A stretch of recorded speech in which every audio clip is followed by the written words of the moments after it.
Halo, selamat datang kembali di channel Zakia. Dengan pakaian dan baju yang sama, dengan konsep yang sama. Aku memang habis tag video pertama, aku langsung tag video kedua. Dan pada video kali ini aku mau membahas tentang buku ini, Living Like a Puzzle. Mungkin nggak ada lagi jualannya karena ini udah tahun berapa ya, buku bapakku guys. Dan aku udah baca ini, sebenarnya udah selesai kemarin tuh, tapi aku merasa ini cukup worth it lagi untuk dibaca 2 kali. Mungkin ada beberapa poin yang aku lewatkan ya. Jadi menurut aku layak untuk bacain lagi, dan buku ini memang worth it banget. Penulisnya juga berharap isi dari buku ini tuh bermanfaat nantinya. Aku baru baca awal banget, tapi di awalnya aja aku udah dapat beberapa insight yang sekiranya kalau di-share kayaknya bermanfaat deh bagi kita semua. Kedepannya aku bakal cari buku ini sampai habis.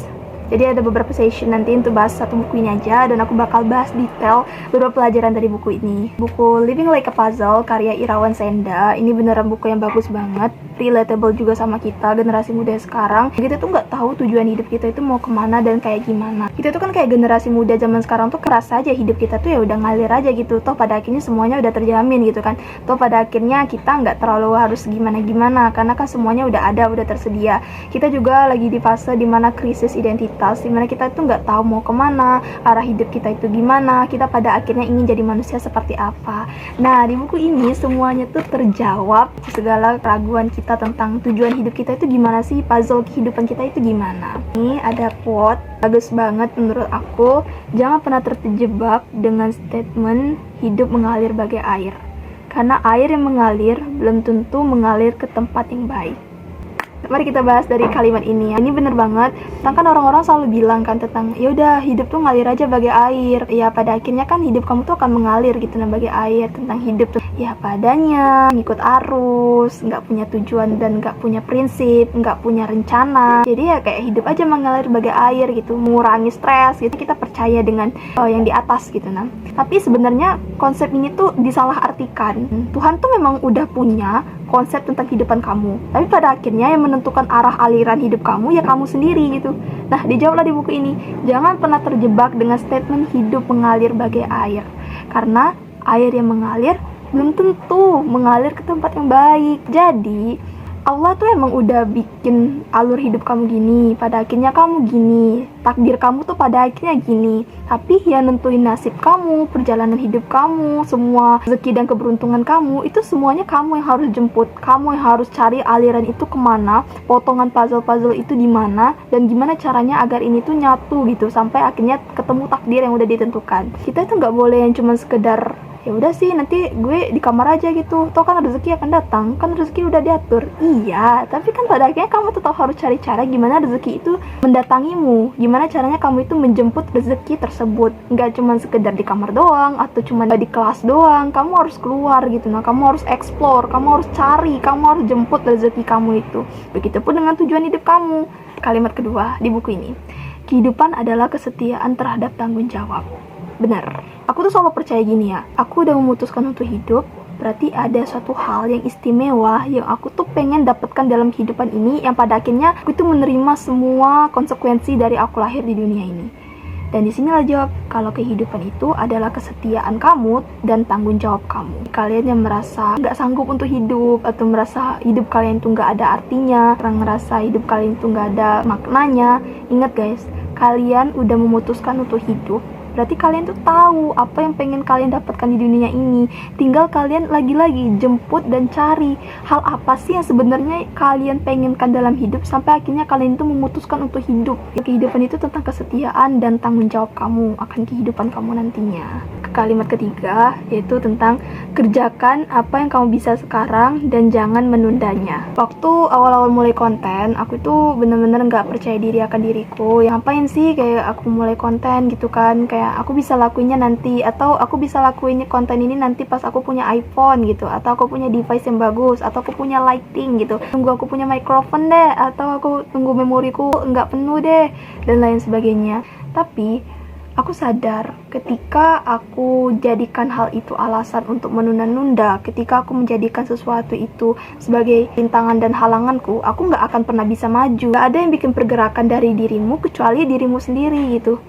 Mungkin memang udah dituliskan kalau pada akhirnya kamu akan jadi influencer gitu. Tapi kalau kamu selalu berpikiran negatif tentang nanti aja lah mulainya nunggu ada device ini, nanti aja lah mulainya nunggu ada ini, pada akhirnya nasib kamu atau takdir kamu influencer di usia 20 tahun, tapi ketika kamu menunda-nunda tersebut mungkin bisa jadi usia 40 tahun gitu kan, dan sebagainya. Kerjakan aja apa yang bisa kamu lakukan sekarang dan jangan pernah menundanya, karena kita tuh nggak tahu waktu kita tuh sampai kapan. Kita nggak tahu kita punya kesempatan ini lagi tuh atau enggak. Kita juga nggak tahu kita punya waktu lagi atau enggak untuk bikin kayak gini.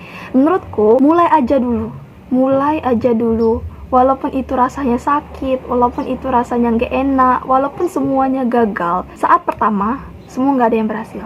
Saat pertama semua itu akan gagal. Untuk mencapai kesuksesan itu kamu harus banyak gagal itu untuk bisa mencapai titik kesuksesan itu. Mulai dan berani gagal gitu. Jangan ditunda-tunda. Anggap ini juga motivation bagi aku. Kalau misalnya kamu males gitu, kamu merasa dia aja lah kita nundanya gitu dan lain sebagainya, ingat kalau kamu itu nggak punya pilihan untuk mengerjakannya. Ingat kalau kamu itu nggak punya kesempatan lagi selain ini gitu. Jadi memang harus kamu manfaatkan sebisa kamu, semampu kamu, dan sekarang juga. Nggak ada salahnya untuk coba dulu, toh pada akhirnya ada trial and error, itu akan jadi pembelajaran kamu di masa depan kan.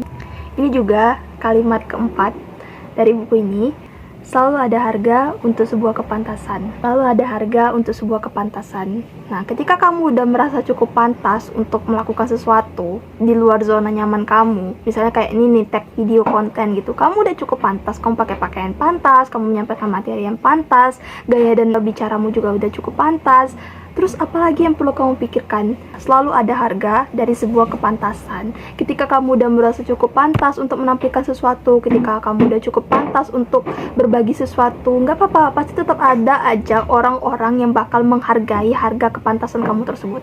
Tetap ada aja orang yang akan selalu mendukung kamu, tetap akan ada aja peluang yang menghargai kepantasan kamu tersebut. Jadi jangan merasa seolah-olah sia-sia melakukan ini, sia-sia membuat ini dan lain sebagainya. Terus aja berkarya, karena tetap ada aja sebuah harga untuk suatu kepantasan.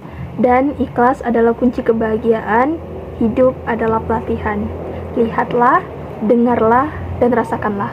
Dan konsistenlah. Jika misalnya kan kayak bikin konten ini, itu aku merasa kayak apa sih yang kita dapatkan dari konten ini? Mungkin orang-orang selalu mikir kan kayak kamu bikin konten, kamu bikin video, apa sih yang bakal kamu dapat dari hal ini? Nggak ada, sebenarnya untuk saat ini tuh belum ada. Tapi aku merasa ikhlas untuk membagikan sesuatu hal ini, dan aku memang pengen untuk berbagi hal ini, dan aku merasa bahagia karena udah berbagi, dan aku ikhlas untuk membagi hal tersebut. Jadi memang ikhlas itu adalah kunci dari kebahagiaan kamu. Terus hidup itu adalah pelatihan, benar. Kamu memilih untuk hidup, berarti kamu memilih untuk dilatih. Dan di dalam hidup ini kita nggak semerta-merta akan sukses terus, kita nggak semerta-merta akan selalu jadi orang sukses, karena pada akhirnya hidup ini adalah bentuk pelatihan kita, bentuk pelatihan supaya kita bisa mencapai kesuksesan tersebut, bentuk pelatihan kita untuk bisa mencapai akhirat yang kita inginkan nantinya. Dan yang kita harus lakukan selama masa pelatihan ini adalah lihatlah, gunakan dua matamu untuk melihat hal-hal baik dan hal-hal yang mendukung kamu.